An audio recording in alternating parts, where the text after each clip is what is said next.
We're Surprise Chef. We're a 4-piece band from Melbourne, Australia.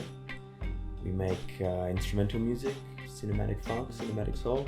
We run our label, College of Knowledge, from our house. That's where we have our studio. It's where we record all our music. It's where we recorded our debut album, All News is Good News. Started Surprise Chef in 2017. Stucky wrote a couple of tunes, and we decided to get the wonderful Andrew Congus and Carl Lindeberg help us put those tunes together.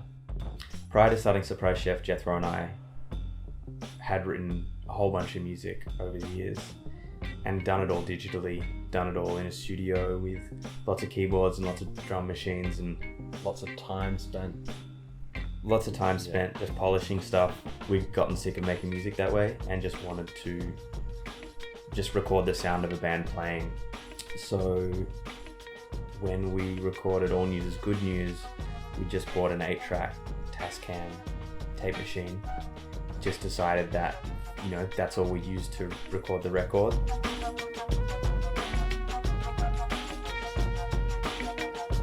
The 2 golden rules are if you make a mistake while you're tracking, you can't tell anyone you made a mistake.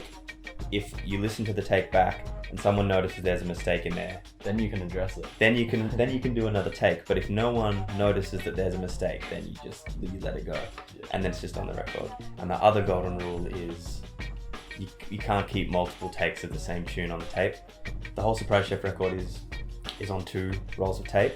We didn't really have more tape than that, so we couldn't keep recording takes of the same tune. It's a nice limitation to have, to get to the end of a take and be like, that felt pretty good.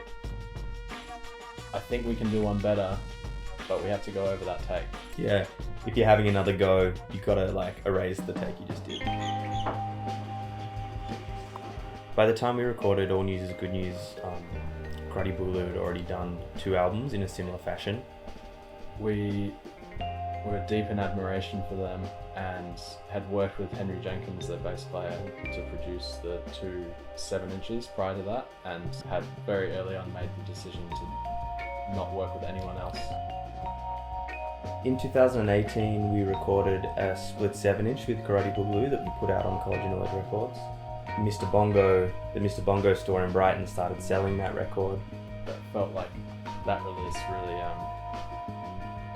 started to capture the attention of people overseas through that. I guess Mr. Bongo is a label that we combine their, African and Brazilian reissues and their compilations. It's been a big part of acquiring music that we find very inspirational and just you can't really get anywhere else because it's so expensive. Probably getting into digging and getting into collecting records had a big part to do with why we wanted to start a band like Surprise Chef. We were spurred on by wanting to make the kind of records that we were trying to hunt down ourselves, trying to make the kind of sound that we'd freak out to, constantly looking for 70s film scores and jazz funk records and funk 45. There's so many musicians and bands in Melbourne that we enjoy and going to see, and just having that general energy is really motivating. Yeah, I think we've found that there's been next to no element of sort of competition within the community that we're sort of a part of. You hear stories about kind of scenes around the world that are really, really competitive and really quite cutthroat. Whereas in Melbourne, everyone's kind of mates and no one seems to be really pushing against each other in a competitive way. Everyone's just stoked to be hearing what everyone else is making. Having the Surprise Chef release come out on Mr. Bongo is kind of cool for us because we're a part of that kind of Mr. Bongo world of records that have inspired us.